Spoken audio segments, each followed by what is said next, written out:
Puisqu'on parle de pragmatisme, je vais appeler Émilie Bonnefoy et Ophélie Coelho pour justement voir comment on peut agir avec pragmatisme pour conjuguer ambition et réalité d'une concurrence déjà hypothéquée par les concurrents. Bienvenue, je vous en prie, prenez place. Donc je vais vous présenter, ça ira plus vite. Donc, Émilie Bonnefoy, qui est cofondatrice et CEO d'OpenSesame, donc une start-up innovante qui développe une solution d'authentification sans mot de passe basée sur la biométrie dynamique grâce à l'usage d'algorithmes complexes, auditrice de la session IHEDN, je te laisserai compléter, et Ophélie Coelho, qui est chercheuse indépendante, spécialiste en géopolitique du numérique. Donc, vaste sujet là aussi, pour lequel vous avez très peu de temps. Vous l'avez bien compris. Et donc, première question. Donc, on est tourné vers l'action. Donc, allons-y. Accroître sa puissance, accroître sa souveraineté. On commence par où ?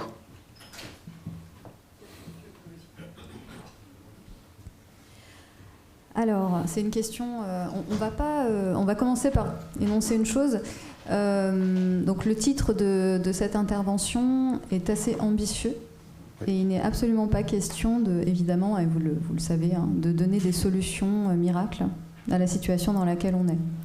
Ce qu'on va plutôt faire, et je pense qu'Émilie est assez d'accord là-dessus, c'est dresser en tout cas, alors on a déjà fait un état des lieux, mais essayer d'aller peut-être un peu plus loin aussi dans cet état des lieux, pour essayer de comprendre quels sont les leviers sur lesquels on peut agir, des leviers qui sont assez complexes.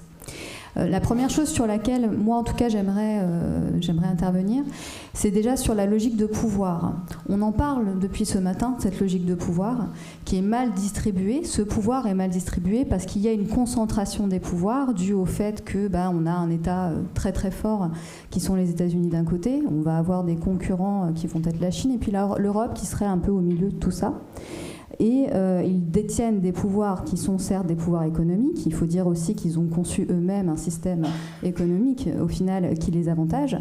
Et ces pouvoirs sont également des pouvoirs technologiques, des pouvoirs techniques.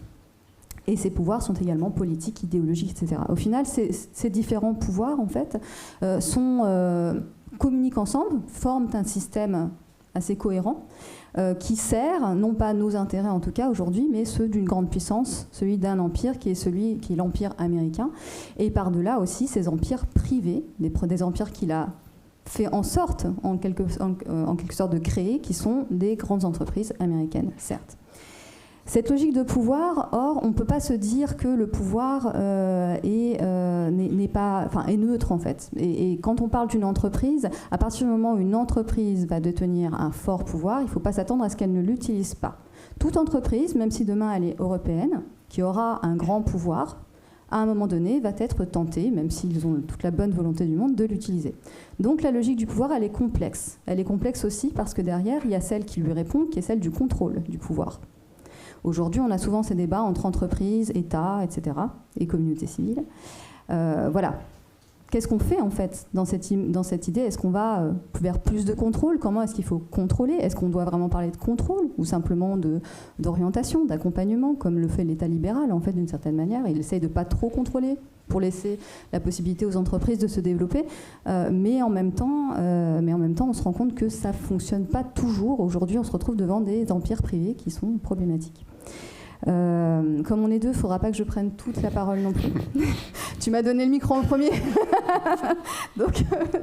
donc je déroule un petit peu, mais juste cette introduction-là pour poser les choses. Évidemment, cette logique de pouvoir est liée à notre modèle de société, à notre modèle économique, qui est issu, oui, de la mondialisation, il faut le redire, qui est issu aussi de la formation et de la création des multinationales, de cette entité multinationale. Et ça, c'est quelque chose qui, finalement, dans l'histoire humaine, est relativement récent. Certes, on avait la Compagnie des Indes à un certain moment, on a eu des entreprises au service des empires, de l'Empire britannique, par exemple. Ok, ça, on a eu. Mais aujourd'hui, on a quand même un phénomène assez nouveau qui est porté par une logique technologique qui est celle d'Internet, qu'on utilise avec un grand I. La mondialisation, Internet au service de la mondialisation, une idéologie du village global qui, entre parenthèses, doit être déconstruite, puisqu'on n'a pas du tout de village global, hein, soyons clairs, tout est territorialisé. En fait, hein, c'est assez facile de le démontrer. Et donc, aujourd'hui, la question, c'est que ces entreprises multinationales, par leur pouvoir global, instrumentalisent les phénomènes d'interdépendance. On a parlé beaucoup de dépendance depuis le début de la journée, et moi je trouve ça un sujet passionnant, c'est sur lequel je travaille depuis un certain nombre d'années, justement, cette logique de chaîne de dépendance, que je préfère à la dénomination de chaîne de valeur, et le fait d'instrumentaliser l'interdépendance. Aujourd'hui, nous devons aussi jouer sur ce jeu-là, en fait. Et pour cela, il faut que nous détenions des leviers stratégiques par la technologie, c'est-à-dire sélectionner des chaînons forts de dépendance sur lesquels nous pouvons agir, nous pouvons être en capacité de négocier. Pour cela, il faut être assez malin. Je vous parlerai tout à l'heure, si je peux, de la Chine aussi, comme pas exemple de stratégie, mais en tout cas un exemple intéressant de mise en place de chaînons technologiques stratégiques qui nous permettent de négocier. Et c'est quelque chose qu'on a pu faire aussi par-delà l'histoire, en fait. Hein, c'est pas nouveau comme type de stratégie. Je ne vais pas prendre toute la parole. Je t'en prie. Ouais, je vais peut-être rebondir sur ce que tu disais, qui est très intéressant sur le sujet des dépendances. Et en particulier des référentiels de valeur. Je pense que c'est un point important quand on parle. Le sujet qui nous était posé était celui de l'ambition française, l'économie domestique hypothéquée par des concurrents étrangers, concurrents qui, ces dernières années, ont...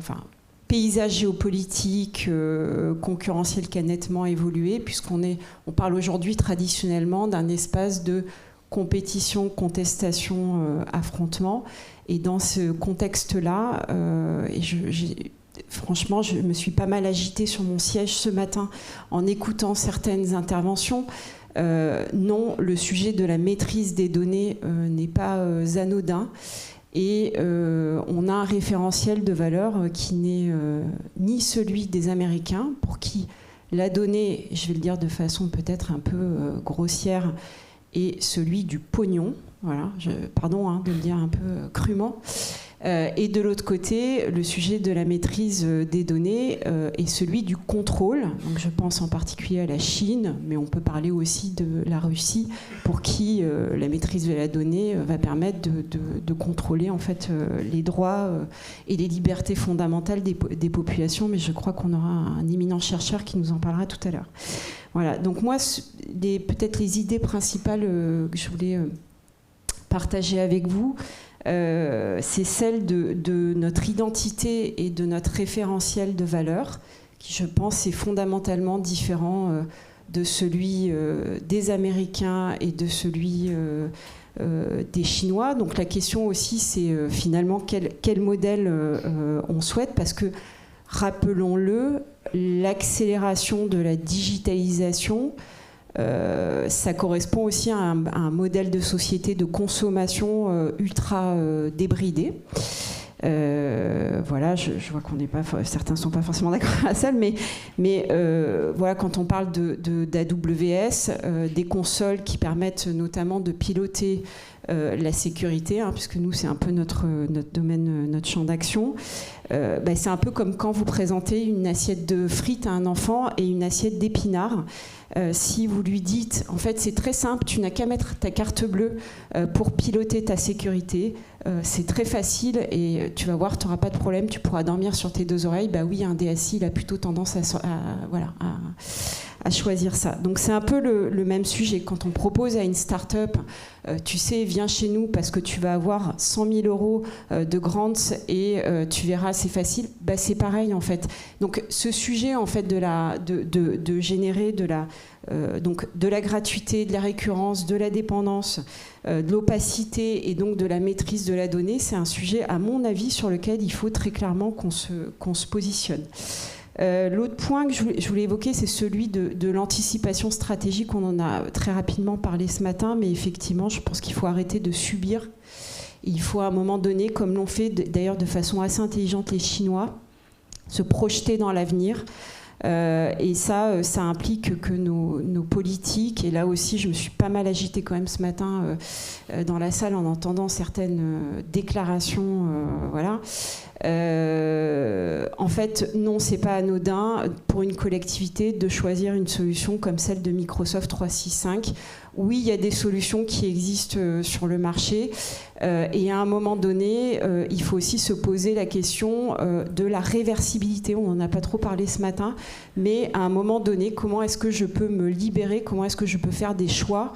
Et comment est-ce que je peux décider de partir.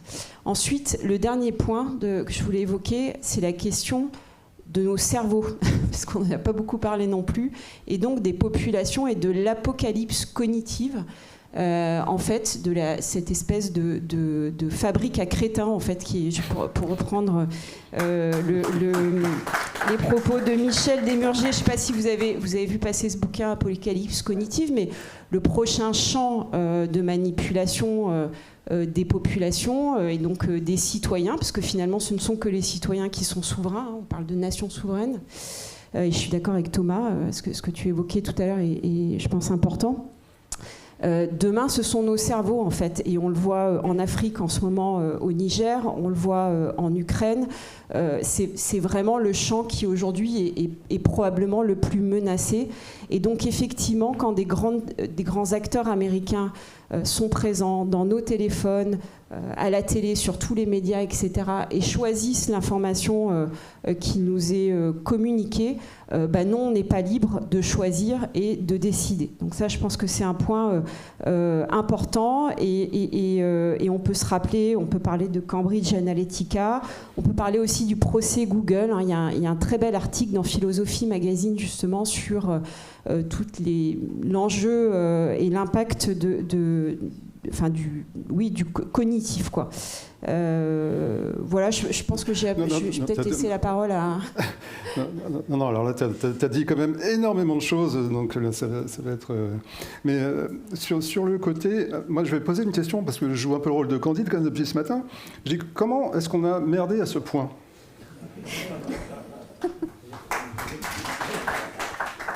Je suis désolé, les constats sont là. Voilà, une question ouverte. Bon, en fait, on a merdé sur plein de choses, hein. C'est évident. On s'est planté sur plein de choses. Je prendrais juste, pour faire bref, l'exemple du droit du numérique européen. L'exemple du droit du numérique européen est très intéressant parce qu'on en a fait beaucoup l'éloge, et d'ailleurs même à l'étranger, hein, disant que c'est le droit du numérique le mieux conçu, etc.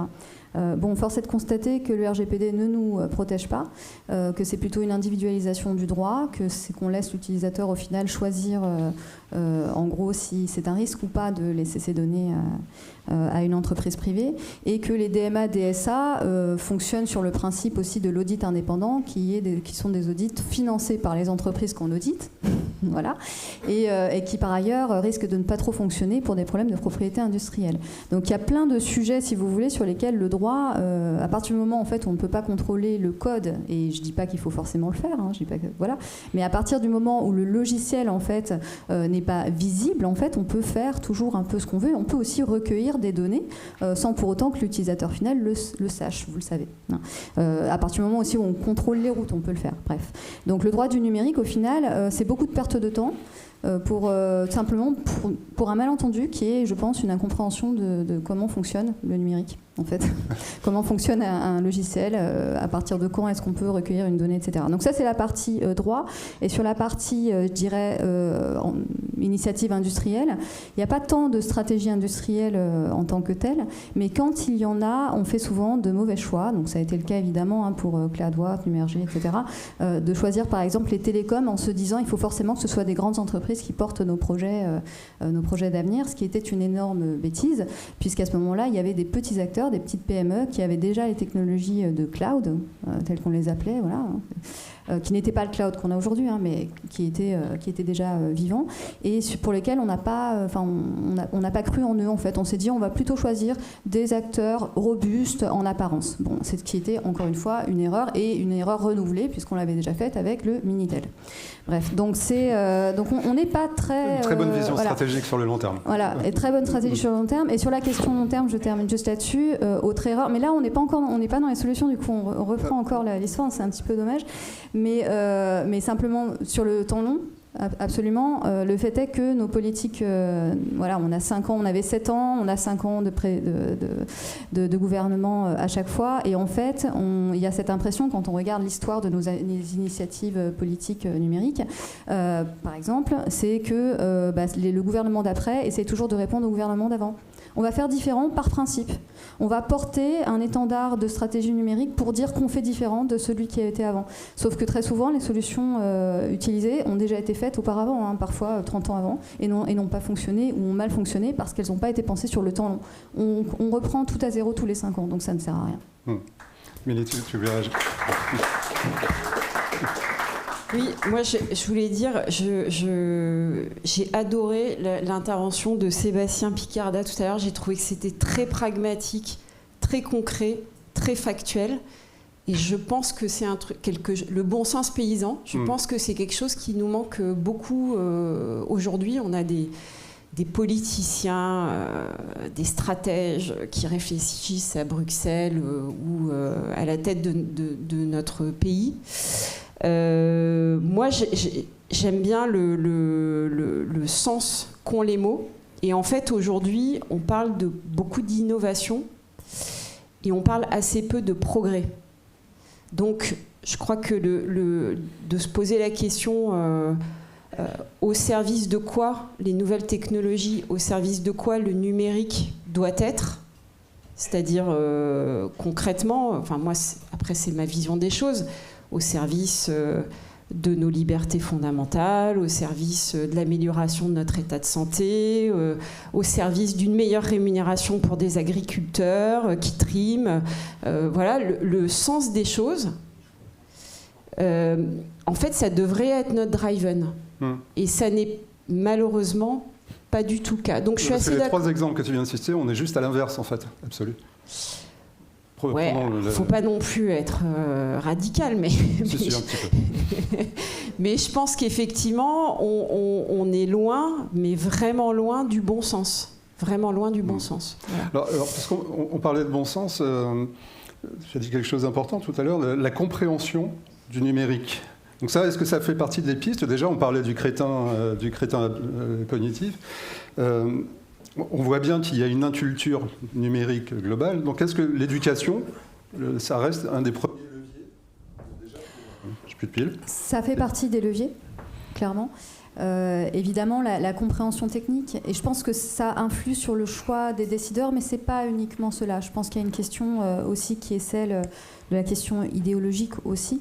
Quand je parle d'idéologie, il ne faut pas le voir comme forcément une appartenance politique ou autre chose, mais des idées qu'on a en fait simplement sur, par exemple, le fait qu'il nous faille forcément des champions européens pour s'en sortir, etc. Je veux dire, réfléchissez, est-ce qu'on veut vraiment un Google européen ? Est-ce qu'on veut vraiment une entreprise aussi puissante en Europe ? Regardez ce qui se passe dans les procès antitrust aux États-Unis. Je pense qu'il faut quand même réfléchir à ça. Et ça rejoint aussi le modèle de société. Est-ce qu'on veut rester dans le modèle économique dans lequel on est, hein ? Réfléchissez toujours, quand vous pensez fric, pognon, etc., pensez toujours au fait que les banques centrales aujourd'hui créent de la monnaie à partir de rien, ex nihilo. Enfin, ouais, il faut aussi reprendre les choses à leur source. Hein. Tout ça, en fait, c'est un secret de polichinelle, et tout ça, c'est des mécanismes idéologiques, avant tout, qui nous poussent à prendre des décisions qui sont mauvaises. Et oui, en effet, l'éducation au numérique est importante, mais il ne faut pas faire comme on le fait aujourd'hui, c'est-à-dire de la formation à des utilisateurs. Le problème aujourd'hui, parmi la formation, c'est que, et on l'a dans les formations PIX, même s'ils essaient de mettre un peu de code, un peu de compréhension technique, etc., on forme des utilisateurs d'interface. On ne forme pas des personnes capables de comprendre la logique des machines et comment fonctionne un réseau. en fait. On ne forme pas encore, et pourtant on a essayé de faire des formations, mais on ne forme pas encore les consciences là-dessus. Et c'est un réel problème, puisqu'on se rend compte après que très récemment, il y a des personnes qui pensaient encore qu'Internet, ça fonctionnait par satellite uniquement. Enfin, vous voyez, c'est des aberrations, mais des choses, si vous voulez, sur lesquelles il y a des générations qui n'ont pas compris comment fonctionnent des choses de base.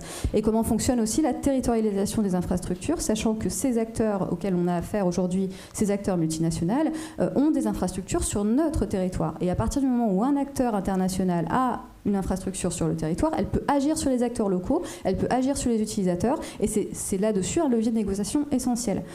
D'ailleurs, pour faire la transition sur la partie solution, je pense que parmi les chaînons, par exemple, stratégiques sur lesquels il faut qu'on garde la main, quand on parle d'un côté de câbles sous-marins, le fait que des grands acteurs multinationaux ont les moyens de construire leurs propres câbles sous-marins, ont les moyens d'agir en fait sur des réseaux énormes, parfois en étant les seuls propriétaires, comme c'est le cas pour Google, ça c'est vraiment assez terrible en fait. Il faut quand même se dire que ce sont les routes des données. Donc là, ils allient à la fois infrastructure, données, logiciels. D'accord ? Donc on a quand même un pouvoir conséquent. Nous, de l'autre côté, pour sauvegarder un chaînon stratégique dans cette chaîne de dépendance, par exemple, on a les navires câbliers. Ça, c'est une réponse pragmatique, concrète, le fait d'avoir des technologies, des savoirs, des possessions qui, en fait, peuvent agir sur la maintenance de ces câbles sous-marins. Il n'y en a pas beaucoup dans le monde, en fait. Donc ça, il faut qu'on le préserve, par exemple. Il y a des choses comme ça. De la même manière que parmi les chaînons essentiels, évidemment, tout ce qui peut être matière première va être intéressant, mais vous savez très bien les questions que ça pose derrière, je ne vais pas m'étendre, malheureusement. Et tout cela, voilà. Donc il y a déjà cette chose-là. Et ensuite, en termes justement de formation, pour en revenir à cela, je pense qu'il faut faire très attention à un phénomène qu'on pourrait appeler le passeur de technologie, en tout cas que j'aime appeler le passeur de technologie, qui est le fait que par la formation professionnelle, des entreprises vont éduquer les salariés, vont éduquer les étudiants certes, mais les salariés à certaines technologies, à certaines plateformes. Et du coup, l'utilisation de ces plateformes devient une compétence valuable, valable, intéressante, sur le marché du travail. Donc en fait, on va se retrouver avec des développeurs Azure, on va se retrouver avec des spécialistes SEO, donc Google, etc. À partir du moment où vous avez en fait une activité, une technologie qui touche aussi le monde du travail, vous avez des passeurs de technologie dans les entreprises qui vont par la suite continuer en fait à perpétuer. Ils deviennent des ambassadeurs en fait de ces technologies-là. Et là-dessus, on n'est pas assez malin. C'est-à-dire que je pense en termes d'entreprise, on n'a certes pas la force de frappe financière de ces boîtes-là, mais je pense aussi qu'à un moment donné, on a un peu loupé le coche de travailler, par exemple, avec Pôle emploi, ou etc. Après, je ne veux pas être médisante, je n'étais pas forcément là à ce moment-là. Donc, voilà. Mais je pense qu'à un moment donné, il y a peut-être quelque chose à faire, en effet, en termes de formation là-dessus. Et l'État, évidemment, a un rôle important et a une très grosse responsabilité là-dessus dans les choix de ses prestataires. Merci. Ouais. Émilie. Oui, si je peux rapidement rebondir sur ça, ça pose évidemment la question de la stratégie d'influence. C'est-à-dire quelle influence nous avons dans les écoles, dans les universités, dans les grands laboratoires de recherche sur les jeunes qu'on forme pour demain. Je vais prendre 3 exemples concrets. Il y a 2 ans, on m'a demandé d'animer une intervention dans une grande université du plateau de Saclay. Ah bah ça y est, j'ai déjà cité, pour accueillir des jeunes en terminale et donc les sensibiliser aux enjeux de cybersécurité. Et on m'a dit, tiens, il y a un petit module, donc je fais partie du cercle des femmes de la cybersécurité, bon, c'est pas très important, mais en tout cas, on fait de la sensibilisation pour inciter notamment des jeunes filles qui n'en auraient pas forcément l'idée d'embrasser ce secteur, cette profession, et puis par exemple, une carrière d'ingénieur ou autre.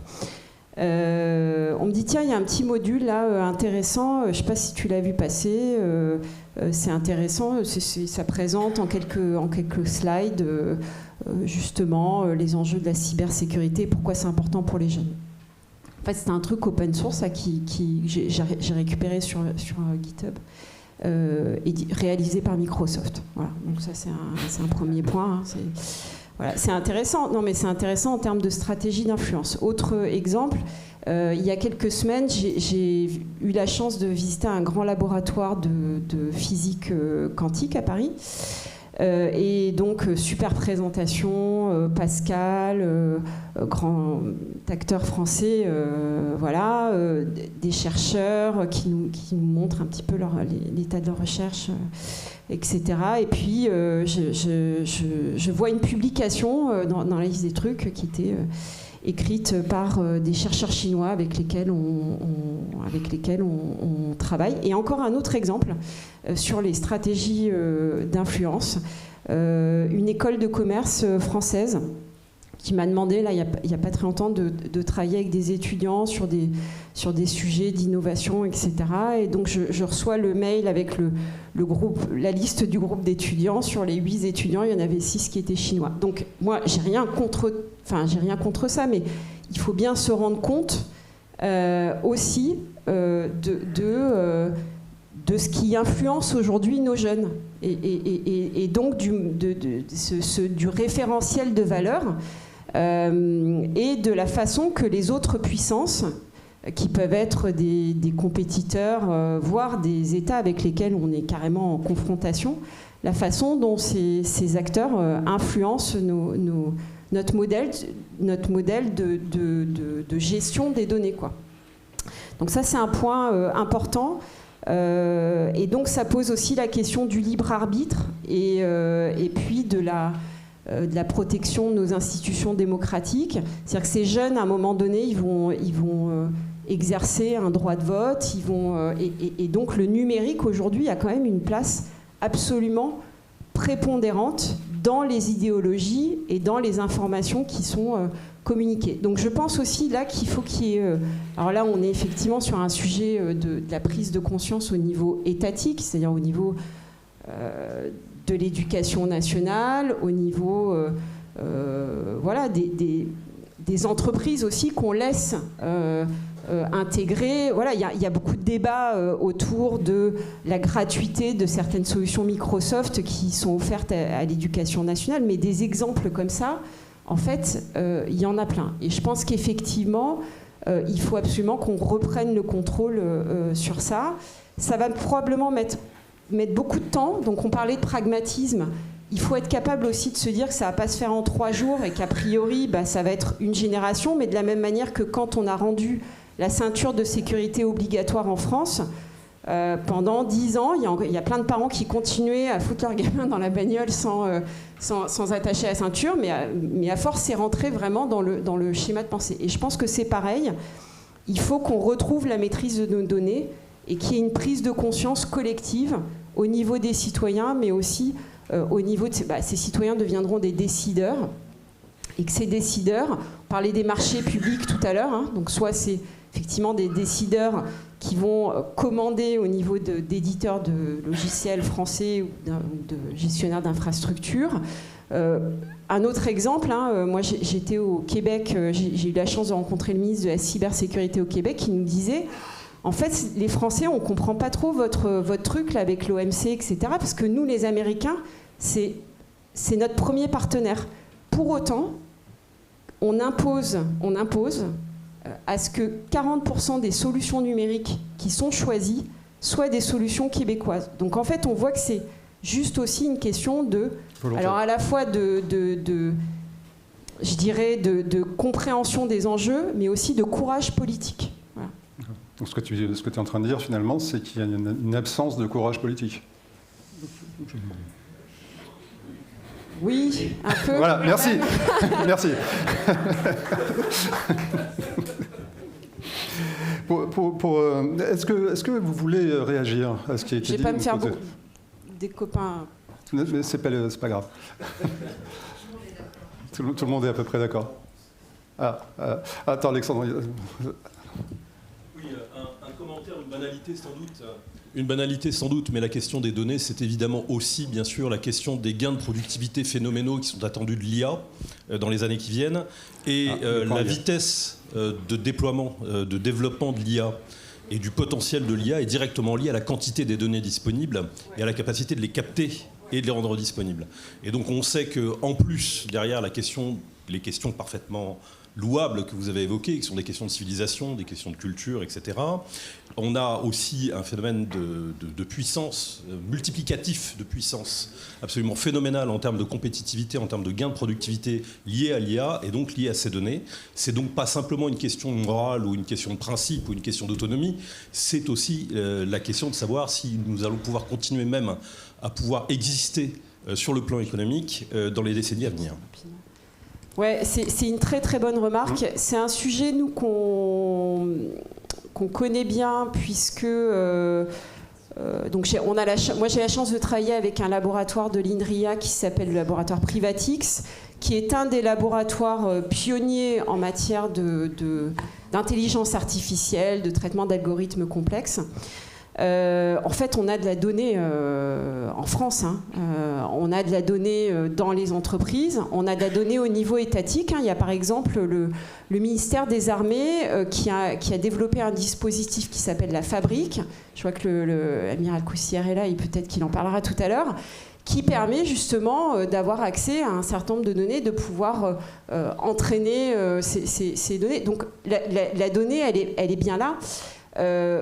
Donc oui, je suis d'accord, mais je dirais que la problématique... Alors, il faut distinguer le traitement massif de données et l'IA générative, dont on parle aujourd'hui beaucoup. Et moi, je dirais que c'est plutôt la question de la fabrication des algorithmes. Donc ça, en fait, il y a un sujet avec les laboratoires... nous, pour le coup, on a choisi de travailler avec un laboratoire français, et donc avec des chercheurs français, parce que ça pose la question aussi de la fiabilité de ces algorithmes. Et après, la donnée, oui, il faut aller la chercher là où effectivement voilà. Donc, et du volume de données, il y en a. Moi, je crois, mais sauf si tu considères. Oui. Non, mais on est d'accord sur ce principe-là. Simplement, dans la partie, dans le déploiement de l'IA, et pas simplement l'IA générative, mais dans les projets d'IA et dans la course même technologique qu'il y a dans le monde de l'IA et dans la recherche, on sait que l'un des critères centraux de l'accélération et de la puissance et de la pertinence de l'évaluation des algorithmes aussi dépend en partie et en grosse partie des datas, et ne pas maîtriser ces datas, les rendre disponibles, voire parfois voir des organismes d'État chargés de la sécurité nationale, la DGSI, mettre à la disposition d'unités type Palantir, c'est en train de changer, mais financées par la Bank of America et notoirement connues pour avoir été financées par le département d'État américain, et mettre à la disposition de ces technologies-là les datas de la DGSI, c'est quelque chose d'incroyable. Mais c'est scandaleux. Alors, j'espère, je pense que vous le savez, il y a ce fameux projet OTDH qui est en cours, effectivement, et on a des grands acteurs. Et là aussi, faut arrêter de se tirer des balles dans le pied. On a des acteurs type Chaps Vision, que vous connaissez peut-être, qui sont des acteurs très importants et qui prennent une place de plus en plus prépondérante. Alors, bon, il y a des petits sujets autour des capitaux, et là, j'étais pas complètement d'accord aussi avec Monsieur Lecate sur le. Mais c'est sûr qu'on peut pas non plus. Je vais pas me faire un copain, mais mordre la main qui nous nourrit. Mais non, c'est pas anodin de faire entrer des fonds de pension en fait dans son capital, et c'est pas non plus une fin en soi. Mais je suis d'accord, et bien heureusement, il y a quand même une prise de conscience. Tu évoquais Palantir, ce projet OTDH là, qui a vocation justement à remplacer des solutions américaines dont on sait parfaitement qu'elles, à minima, conduisent à l'exportation de nos données. Mais voilà, bon, il y a effectivement... Donc en gros, il y a une prise de conscience, excusez-moi, il faut qu'on aille un peu vite. Donc il y a une prise de conscience, ça va bouger, on s'est fait capter la plupart de nos données, on peut peut-être supposer que les prochaines qui seront générées seront gardées. En gros? Pas forcément. Ou pas? Alors juste une chose, j'aimerais quand même revenir sur cette question-là et modérer un peu tout ça. Ça dépend de ce qu'on fait avec l'IA, parce que dans l'IA, on met tout et n'importe quoi. Évidemment, si on parle de l'IA générative qui permet de créer du texte, de générer du contenu, etc., ok, là, il faut un certain nombre de données, une certaine compréhension aussi des syntaxes, des langues, etc. Bon. Mais si vous voulez une IA spécialisée sur un métier, par exemple, très honnêtement, il n'y a aucune raison pour laquelle une entreprise, peu importe sa nationalité, spécialisée depuis des années dans un secteur d'activité, puisse pas entraîner un modèle d'IA spécifique sur un sujet. En fait, faut faire très attention avec ça. Et moi-même, je me suis piégée un peu là-dedans il y a quelques années, notamment quand j'ai vu le développement de l'IA dans certains pays comme la Chine, où on a potentiellement quelque chose de très intéressant qui se passe dans la captation de données massives, puisque le nombre d'internautes chinois et de mobinautes chinois est bien supérieur au nombre de mobinautes américains ou européens, etc. Bon, bref, je me suis confrontée à ça. Je me suis dit, ok, alors oui, dans un certain sens, la massification, l'usage massif des données aide dans certains types d'IA. Mais c'est pas le cas pour tout. Quand on parle d'IA spécialiste, quand on parle de justement et puis il y a données et il y a données structurées aussi. Vous voyez, il y a quand même un travail à faire. Donc c'est pas. Je pense qu'il faut pas qu'on se trompe, parce que là, on fait le discours on prend ce discours. Demain, si par exemple un décideur ici souhaite trouver une technologie d'IA, il se dira, ok, j'aimerais bien choisir un Européen, mais en réalité, finalement, et même au colloque Sovereign Tech, on m'a dit que ceux qui ont plus de données, c'est ceux-là, donc finalement, ils seront plus efficaces. C'est pas vrai. Voilà. Non, mais en réalité, il va falloir bien différencier les choses. L'IA, c'est une technologie qui ne dépend pas forcément de toutes les données massives que peuvent capter des généralistes, parce qu'on a affaire à beaucoup de généralistes. Ce qui est important, c'est aussi de se fixer sur des usages beaucoup plus spécialisés, pour lesquels, d'ailleurs, le fait d'avoir des données, masse de données, complexifiera même le traitement, l'entraînement de ces algorithmes, entre guillemets, pour faire simple. Absolument. Voilà. Un micro... tout petit sujet sur l'interopérabilité. Et effectivement, l'homogénéisation des données, le fait qu'effectivement on puisse avoir ce maîtrise de la donnée de bout en bout, de la récupération des données jusqu'à leur standardisation et ensuite leur retraitement. Je pense probablement une des façons de s'en sortir, c'est entre acteurs français et peut-être européens. Moi, je pense qu'il y a aussi en Allemagne, en Suisse ou ailleurs des boîtes qui font un super boulot et avec lesquelles on a des standards à partager. Cette question des standards, qui est d'ailleurs un levier de la puissance pour les Américains, qui est très utilisé, ça a été le cas sur Internet, mais même dans l'édition de logiciels, je pense que c'est un point clé. En cybersécurité, en tout cas, moi, on voit arriver, il y a des acteurs aujourd'hui, alors peut-être que vous avez entendu parler d'OpenXDR, qui sont en fait justement des acteurs qui vont travailler sur l'interopérabilité entre des solutions de détection et de réponse aux attaques, et qui vont justement permettre notamment à des acteurs publics qui auraient envie de choisir des solutions souveraines, mais qui en gros n'ont pas envie de tout péter dans leur système d'information et de redévelopper à chaque fois, de choisir des briques technologiques qui sont, à partir de certains standards, interopérables et permettent de gérer la sécurité de bout en bout. Et donc il y a un point qui est évoqué ce matin et qui, à mon avis, très important, et je pense qu'il y a de très fortes attentes au niveau notamment du ministère des Armées, mais aussi des grandes entreprises publiques, qui est de construire un écosystème,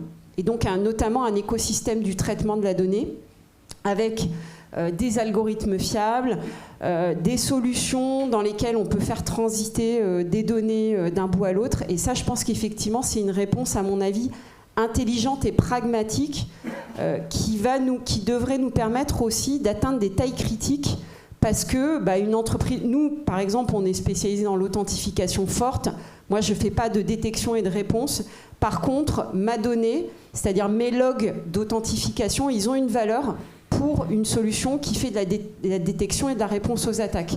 Comment est-ce que je vais pouvoir travailler avec ces acteurs et offrir de la valeur ajoutée en fait à une entreprise ou à une collectivité locale. Je pense que ça, c'est vraiment une clé pour justement à atteindre des marchés plus importants. Merci beaucoup. Donc on a bien compris éducation, compréhension, un rôle de l'État beaucoup plus fort, avoir peut-être une vision. Déjà, une vision, ça serait déjà pas mal. Reprendre la main sur les données, bon, ça c'est un peu tarte à la crème. Un dernier mot, parce que malheureusement le temps passe très très vite, une petite conclusion rapide. Après tout ce que je viens de dire. Alors, bonne chance. Honnêtement, il faudrait des heures là pour parler et pour vous avez 30 secondes, et puis en fait. pour discuter en fait aussi. Ouais. Je pense qu'il nous manque ce temps-là en réalité, aussi pour discuter des solutions et prendre en fait aussi les retours d'expérience du beau public qu'on a là et qui a plein de choses à dire. Je vais avoir du mal à conclure parce que j'ai envie de dire plein de choses. C'est un peu compliqué. Voilà, mais en tout cas... L'idée, c'est pas de conclure. Ouais, voilà. En fait, voilà, je sais pas comment conclure pour le coup. D'habitude, je sais comment conclure. Là, honnêtement, je ne sais pas parce que j'aurais envie de parler plus encore. Non, je pense qu'on a pas mal parlé des enjeux technologiques, des briques techniques, etc. Moi, je crois, pour avoir eu la chance d'échanger avec pas mal de grands acteurs du numérique cette année, puis aussi des gens pour qui j'ai beaucoup de considération, qui sont nos forces de sécurité. Hein, je pense en particulier aux gendarmes ou aux militaires qui, pour le coup, ont une vraie expertise et ont démontré leur efficacité dans la planification. Je crois que le prochain territoire, c'est notre cerveau, en fait.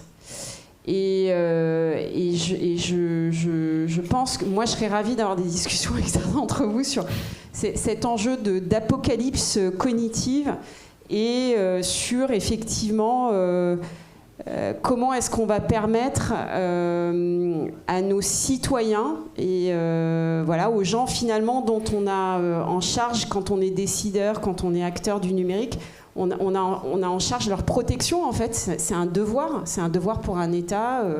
Et en tout cas, moi, en tant que chef d'entreprise, je me sens responsable aussi de ça. Comment est-ce qu'on va protéger les cerveaux, en fait, de cet afflux d'informations et de toutes ces manipulations. Voilà. Donc remettre aussi du sens, en fait, dans ces discussions. Merci beaucoup, madame. Dernière rapidement. Une question peut-être. Je trouvais intéressant ce que disait Ophélie Coelho sur les règles européennes. Alors, au rebours un peu de ce qu'on fait, vous avez critiqué la RGPD, vous avez critiqué DMA, DSA, ce qui est salutaire. Mais il ne faut pas en rester là, évidemment. Est-ce qu'on ne tombe pas un peu dans l'autoflagellation en disant ça, alors qu'il n'y a pas tellement d'autres modèles formidables? Je ne sais pas si c'est le modèle américain que vous préconisez ou le modèle chinois, probablement pas non plus. Donc, moi je ne connaissais pas ces critiques sur DMA, DSA. Est-ce qu'elles ont été formulées? Est-ce qu'elles ont été explicitées quelque part? Ça arrive. Le fait que les audits indépendants, les problèmes de pays, je trouve ça intéressant. Puis deux, qu'est-ce que vous préconisez? Qu'est-ce que vous faites pour faire encore mieux? Eh bien, écoutez, encore une fois, c'est une question de pouvoir. Qui a le pouvoir? Mais évidemment, il faut faire plus. Évidemment, il faut faire plus, mais on va se confronter quand même à quelque chose qui est très intéressant. C'est justement la question du logiciel, des possibilités du logiciel. Et cela, on le retrouve dans plusieurs types de solutions. On le retrouve dans des choses comme dans des problématiques de RGPD, DMA, DSA. On retrouve aussi quand on veut démanteler une entreprise. Est-ce que c'est la même chose de démanteler AT&T à une certaine époque et de démanteler un géant comme Google? Est-ce que le logiciel, est-ce que le fait de pouvoir faire passer des données facilement par des passerelles type API, etc., ne détruit pas en quelque sorte la proposition de démantèlement qui fait qu'on aurait plusieurs structures juridiques? D'accord ? Moi, je pose la question clairement.